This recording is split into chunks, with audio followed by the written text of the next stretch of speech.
From the Weston A. Price Foundation, welcome to the Wise Traditions podcast for wise traditions in food, farming, and the healing arts. We are your source for scientific knowledge and traditional wisdom to help you achieve optimal health. And now here is our host and producer, Hilda Labrada-Gore. Hey, Hilda here.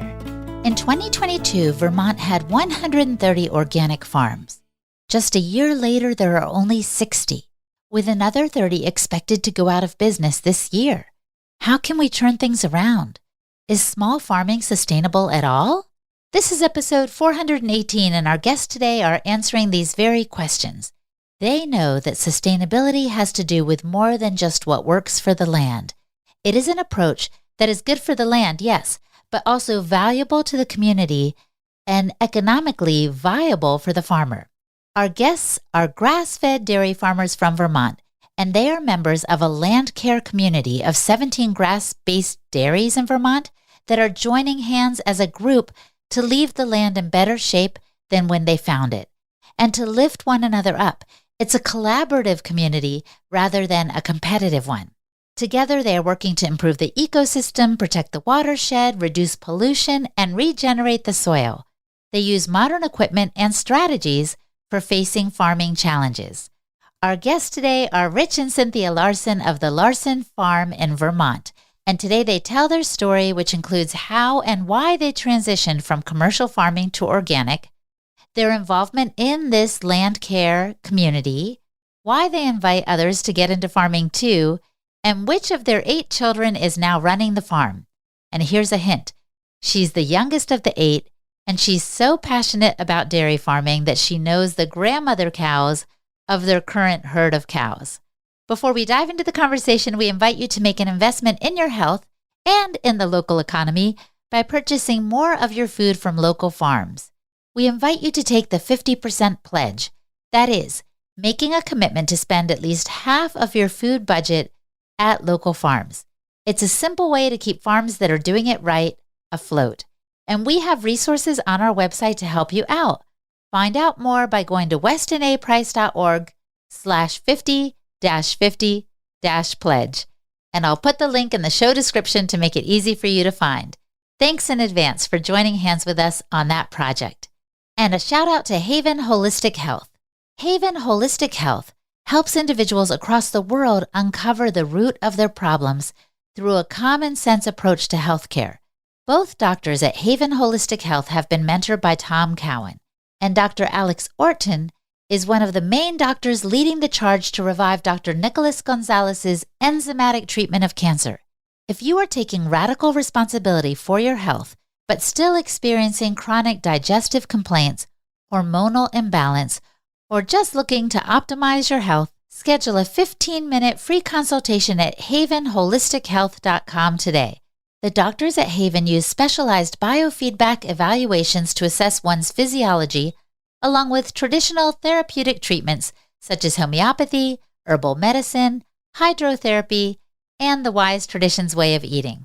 Haven offers these free 15-minute discovery calls to see if you could potentially benefit from their care. They are seeing patients around the world 100% virtually, so schedule a consultation at havenholistichealth.com. That's havenholistichealth.com. And this is Hilda Labrada-Gore, and you're listening to Wise Traditions. Welcome to Wise Traditions, Cynthia and Rich. We're so glad to be here, Hilda. Thank you. Hilda, thank you. Well, we're here in this lovely place in Florida, and I just met you, but I've loved the vision you've cast of your farming history and your farming today. Cynthia, I want you to tell us first and foremost, when did you decide that you really were glad you were making the switch from conventional farming to something a little different where you got to connect with the consumer? Well, we were commercial farmers, and in those days, a big tractor-trailer truck backed up into the farm driveway, hooked its giant flexible hose to the bulk tank, and the milk got pumped into that along with the milk of all of our neighbors, and off it went to Boston. And we got a check a month later for that milk. We had minimum health standards to meet, and that was it.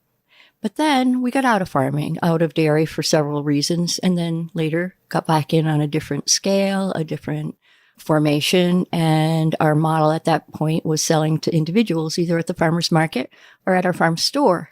And I just remember this defining moment when it actually occurred to me that when we were commercial farmers, we were only half farmers.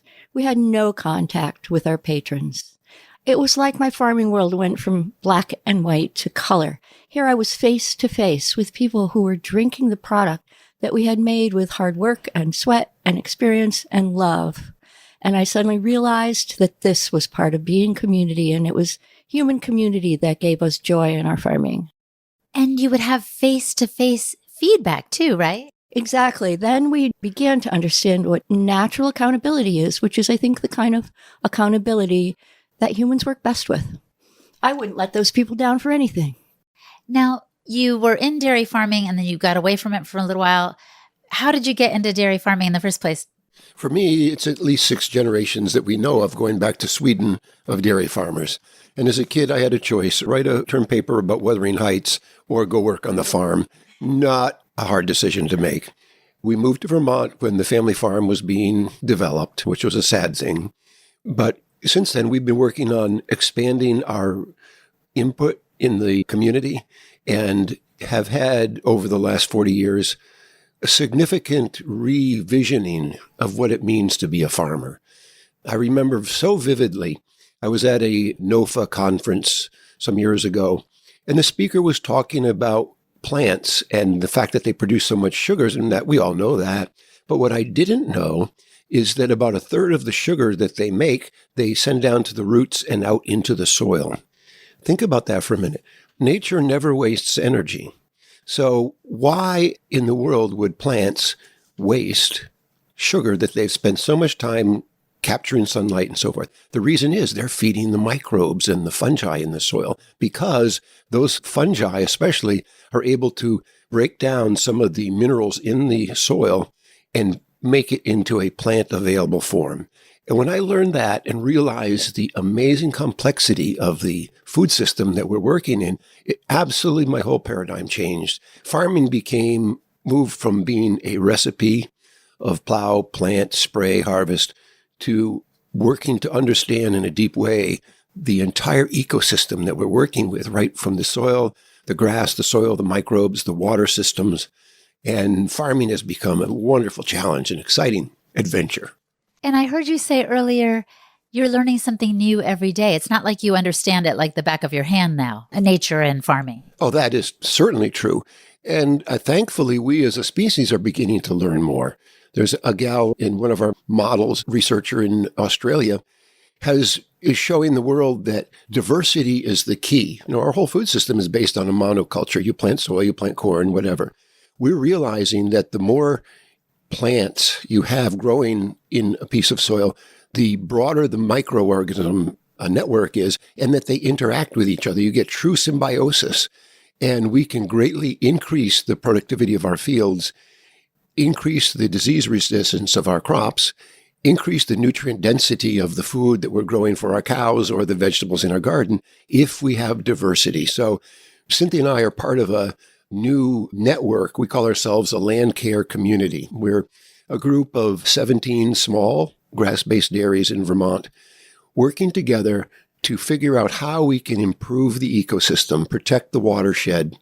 And we just wrote a grant and received a piece of equipment that's going to help us loosen the soil, break the compaction, and at the same time, we will be planting deep-rooted, multi-species forage plants for our cattle. Some of them are going to be planted specifically for the pollinators. We call it a bloom train. So part of the plan is to, throughout the entire growing season, we're going to have something growing in our fields that is food or pollinators upon which we so deeply depend.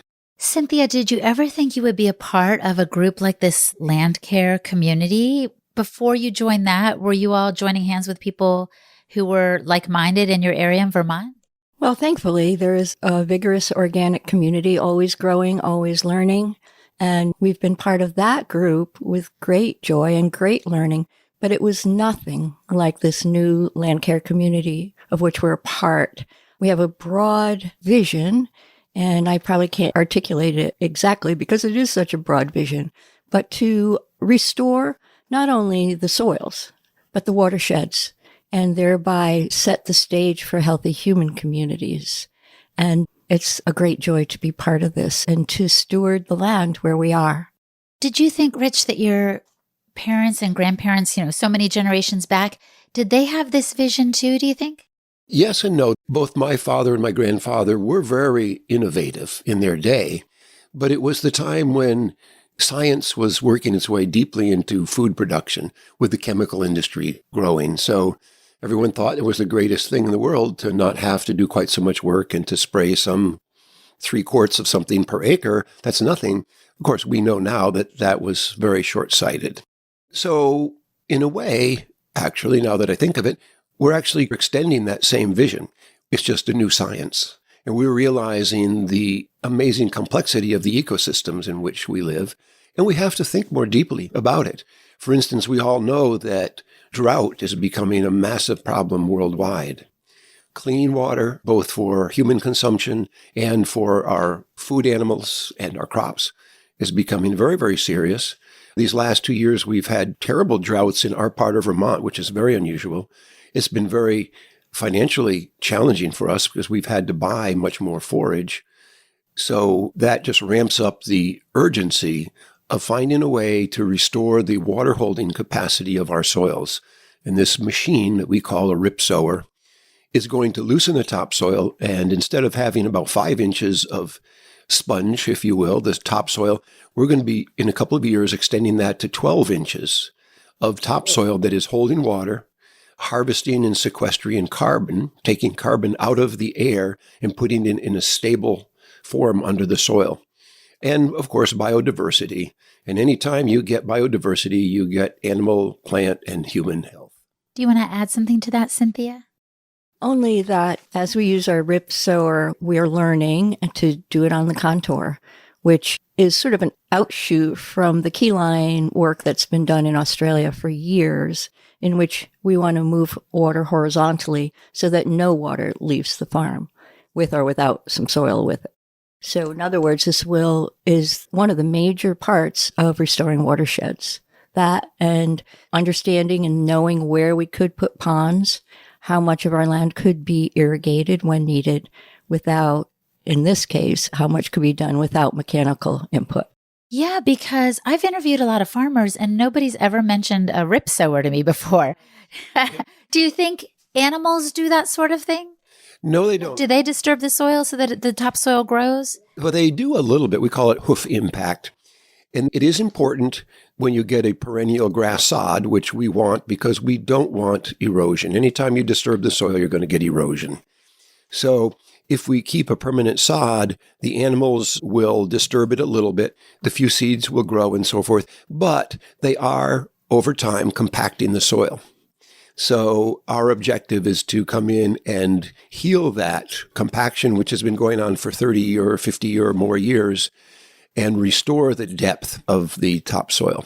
Cynthia, let's go back to the community thing, because even though Vermont is well known as a place of, I picture cows when I picture Vermont and cheese and all that, I understand there are fewer dairies there now, or dairy farms, than there were before. Talk to us a little bit about that history and where this Landcare Community comes in terms of that.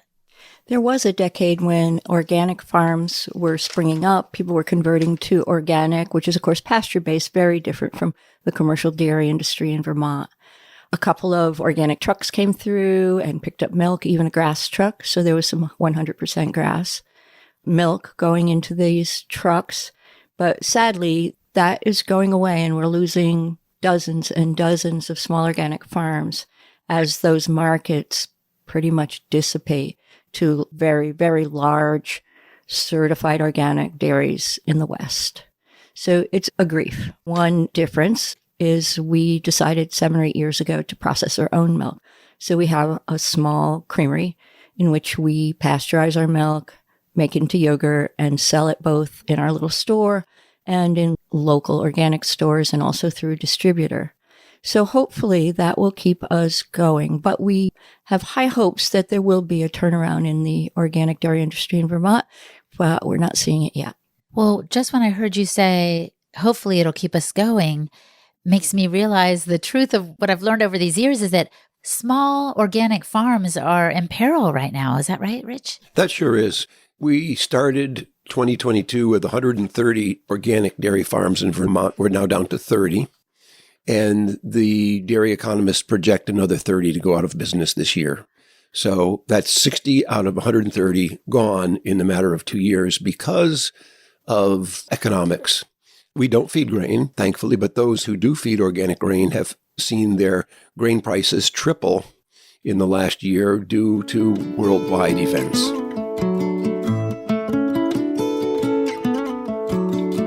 Coming up, Cynthia and Rich discuss why it's important for a small farm to be economically stable and how this is a consideration for them when it comes to their own production of raw milk. Upgraded formulas, a lot of us spend a good deal of money on supplements each month. If you're in that boat too, have you ever thought about how important it is to know what levels of nutrients you have in your bloodstream and if it's affecting your performance and health? And wouldn't it be great to know what you are absorbing or not absorbing and what you may have too much of? Well, now there's a way to accurately test all of that. I'm talking about Upgraded Formula's Upgraded Hair Test Kit and Consultation, which helps you identify and vanquish hidden deficiencies that affect the thyroid function, adrenal health, and much more. Upgraded Formulas also makes and sells minerals that absorb really, really easily to help you address any problems. It's a super simple and effective way to get a handle on what's going on with your body. You just send in your hair sample and make an appointment with a consultant to review the lab results. So check out the test and consultation at upgradedformulas.com. Stop guessing and start testing. Go to upgradedformulas.com and use the code WISE for 20% off your first purchase at checkout. Again, that's upgradedformulas.com and the code word WISE. You're listening to the Wise Traditions podcast from the Weston A. Price Foundation. We pause now to recognize our sponsors. And Optimal Carnivore. Optimal Carnivore has a new product, Bone and Joint Restore, that gives your body the bone and joint vitamins it craves. It's a unique and powerful combination of whole bone extract, bone and marrow, and bovine tracheal cartilage. They source 100% grass-fed organ meats from New Zealand, freeze-drying organs and encapsulating them into convenient bovine gelatin capsules. And for every product sold, Optimal Carnivore plants one tree for the planet. So go to Amazon.com/optimalcarnivore and check out all of their products, including the new Bone and Joint Restore, and use the code Weston10 to save 10% on all products. Again, that's Amazon.com/optimalcarnivore and the code Weston10. This is Hilda Labrador, and you're listening to Wise Traditions. And so let's get back to the community, Cynthia. What did you want to add about that community and how it's making a difference? Well, it's sort of interesting, this Landcare Community, because my original plan was, maybe we'll somehow get funded and our farm can be the pilot farm. We can build all these ponds and develop all these irrigation methods. But I know that's not really the way this is going to work. The way this is going to work, and we do have one particular person who has the vision, is that we need to be funded by our communities to restore and to control and improve the watershed, to restore the pollinator, what we call the bloom train, to restore water retention and the ability to grow local food. And I think the joy of it all is not only will we just be selling milk to our neighbors and our community, we're going to be a really important part of the community on more than one level. We love to chat with people who come to the farm. We've made it as facile as possible for people to bring their children down and see the cows. You can go in the barn and meet the calves, to go out to the pastures and even watch us move the cows, not only for their education, but just for the joy of us all being one community with all of our own strengths. So as we look forward to the vision of our Landcare Community, we will be funded by the community, perhaps through some crowdfunding method. We're not sure how it's going to happen, but we see the vision for community-based farming. This reminds me very much of Alan Savory's philosophy of holistic management. It's not only good for the animals, it's not only good for the land, but it's good for the people and the economy as well. Rich, I want to ask you to define terms right now. Watershed. I feel like I've heard this word thrown around a lot, but I'm not quite sure I can wrap my head around it. Why is it important to restore the watershed? What is that exactly? In Vermont, there's been a lot of concern about the water quality in Lake Champlain. And there are two sources of pollution. One is urban runoff and wastewater facilities. But agriculture has played a big part in erosion and soil nutrients leaving the farm in water and getting into the lake. So we're trying to clean up, if you will, the source of that agricultural component of water pollution. And that is runoff and nutrient waste from farmland, especially land that's been plowed with manure applied to it. You get erosion, and each soil particle carries nitrogen and phosphorus and so on into the water sources and ultimately into the lake. So a watershed means an area that serves a particular brook or river. So all that area that feeds, in our place, it's the Meadowy River, eventually drains into Lake Champlain. So by focusing on the watershed, that would be our farm and those farms that are in our vicinity that all drain into that river. That's a watershed. And if those waters are polluted, it leads to polluting the other larger bodies of water, right? I think I heard where I live near the Chesapeake Bay, they were talking about chicken manure polluting the bay. I thought that was only a problem if it came from a concentrated animal feeding operation. I didn't think small farms were contributing in any way to this issue. Do they? They do. It's whether you're a little or a lot, it's still everybody has a piece to play in changing our management. Typically, the big CAFOs will often export their manure and sell it to somebody growing corn or some other product. So they typically are simply a piece of land with a big building on it. The manure then is shipped to an area farm. But think of it, if you spread manure and then plow the land and the soil's loose and then you get a heavy rainfall, you know what would happen on your lawn. Well, the same thing happens in a big field, although even to a greater scale. So now let's get back to the milk thing, because here at the foundation, we love milk. Talk to us about the milk. Cynthia, is it raw or is it pasteurized? I think I heard you say it's pasteurized. Oh, some of it is. Our cornerstone product is the raw milk that we can distribute in our community. And through the years, we've just been so deeply happy about how many people come back to us and say, oh, we can only drink your milk. It seems the most common one is, oh, my daughter's eczema was healed and we could never eat or drink dairy without distress. And now we can with your raw products. We would do only raw milk, Hilda, if we could. I was exposed to the work of Weston A. Price probably 25 years ago. And now we're chapter leaders and we educate.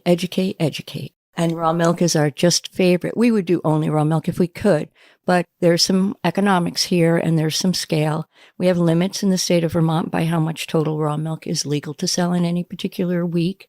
And there's distribution issues. It's a rural area. So we do use part of our milk to make yogurt. We make some butter. We make some gelato, and those products and the margin on those products help us keep that raw milk flowing. That's beautiful. Now, you were talking about the generations that have led to where you're at today. Rich, are you and Cynthia running the show still here at the farm? Yes, we are, Hilda, but we're in a very exciting time. Our youngest daughter is passionate about dairy farming. She knows who every cow's grandmother is, and they all have names. And she is doing an amazing job being grass-fed, meaning we don't feed any grain. It's very challenging to keep the cows healthy. In other words, that they don't get too thin and keep them producing milk. And her cows right now are making about 4 gallons of milk a day, keeping good body condition, very, very little herd health issues. We hardly ever have a vet on the farm. So she's doing a wonderful job. And we're here at the conference taking this time to work and network with other entrepreneurs, going over our business plan with them and having people from other fields, other businesses, other totally non-ag businesses challenge us and throw questions at us and help us to find ways where we can improve the sustainability of our dairy operation, social media being obviously a big one, but some other things. So we're really excited to go home because we talk about sustainability and everyone thinks about environmental sustainability. But there are two other aspects. One, for our farm, do the people in our community are happy that we're there? And they are. They come to our farm. They love to see the cows. But ultimately, it has to be financially sustainable. And that's a real challenge in the world today. We've seen our costs rise tremendously in the last couple of years with inflation. So how can we reduce our operating costs, become more efficient? And Mercy's doing it especially with the way she's managing the permanent pastures and increasing the productivity of the fields through these land care practices and keeping the cows healthy and happy. Given these challenges, Cynthia, would you recommend that anyone get into farming today? Oh, Hilda, that's such a challenging question. Of course, we need farmers. We need creative people who can think completely differently about food production and being part of a community. And one thing I wanted to say while Rich was explaining our sustainable challenges is quality of life for our daughter, quality of life for us. There's much joy in the diversity of our work, the constant challenges, the constant learning, the deep relationship with both the animals, the land, the forage crops. Mercy moves the cows 3 or 4 times a day. It's both a science and an art, and we're ever learning on that. We do need more small farmers.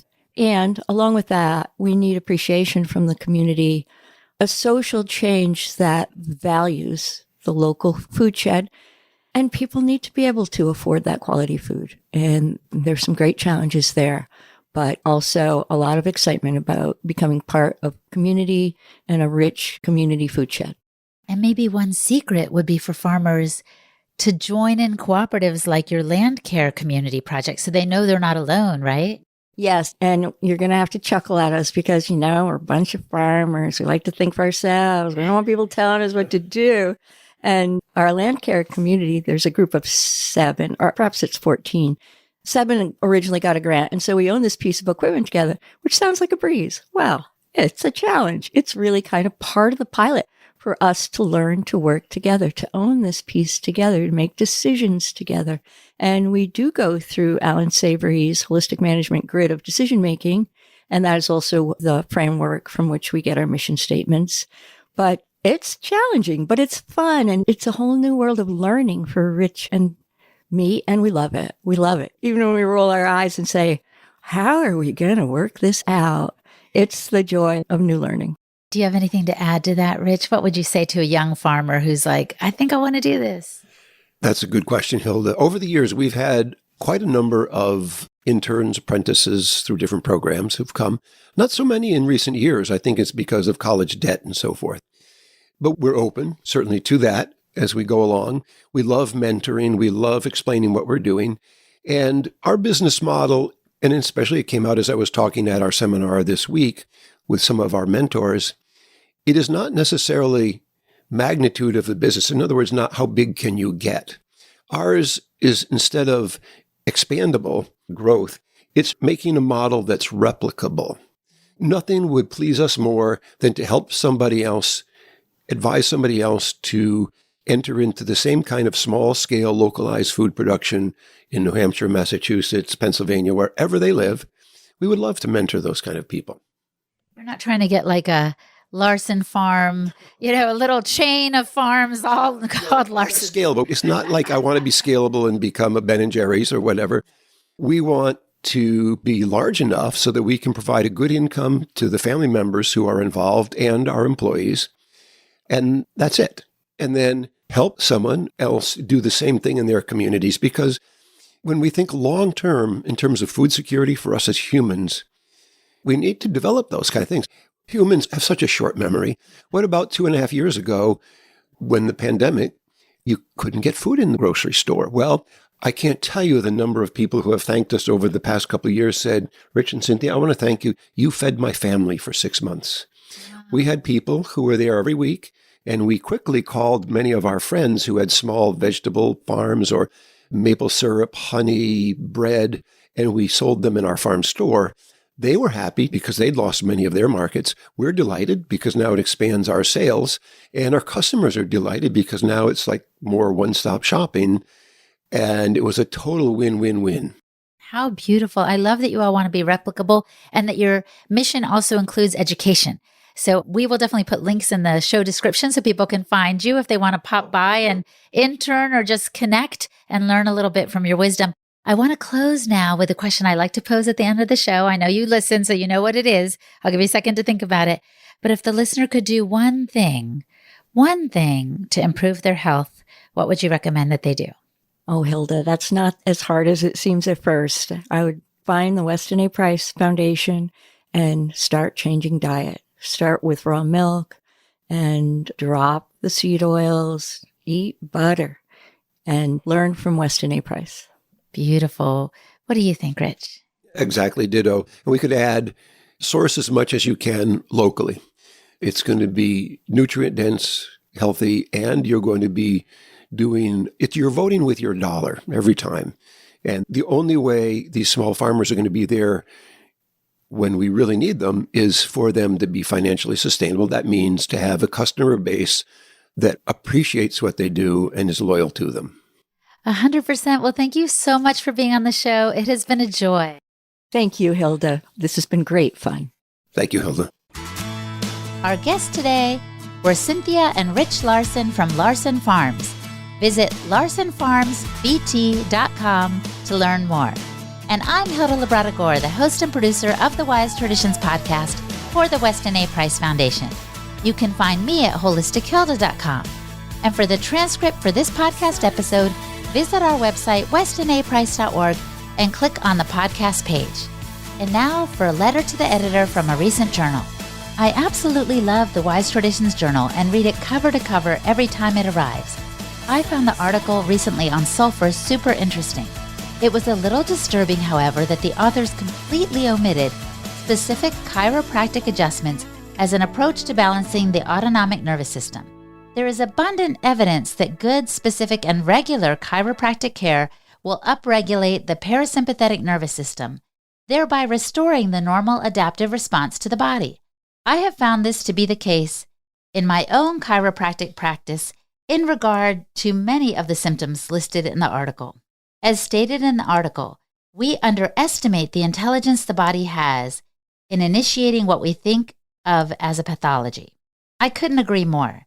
Keep up the fantastic work you do. This is a letter from Michelle in Canada. Michelle, thank you so much for your letter. We would love to hear from you as well. Write us a letter to the editor and send it to the email address info@westonaprice.org and put letter to the editor in the subject line. It can be on something you read in the journal, something you heard on the podcast, or simply a testimonial of how living the Wise Traditions way is helping you and your family. And thank you so much in advance, and thank you for listening, my friend. Stay well, and remember to keep your feet on the ground and your face to the sun. On behalf of the Weston A. Price Foundation, thanks for listening. We have many free resources to support you on your health journey. Visit westonaprice.org to find podcasts, articles, videos, and more. You can also find a local chapter near you for help in finding sources of great food. We invite you to support the Foundation's mission of education, research, and activism by becoming a member. Thanks again, and take care. Wise Traditions is a project of the Weston A. Price Foundation for wise traditions in food, farming, and the healing arts. The content on this podcast is provided for informational purposes only and is not intended to substitute for the advice provided by your doctor or other healthcare professional. It is not intended to be, nor does it constitute healthcare or medical advice.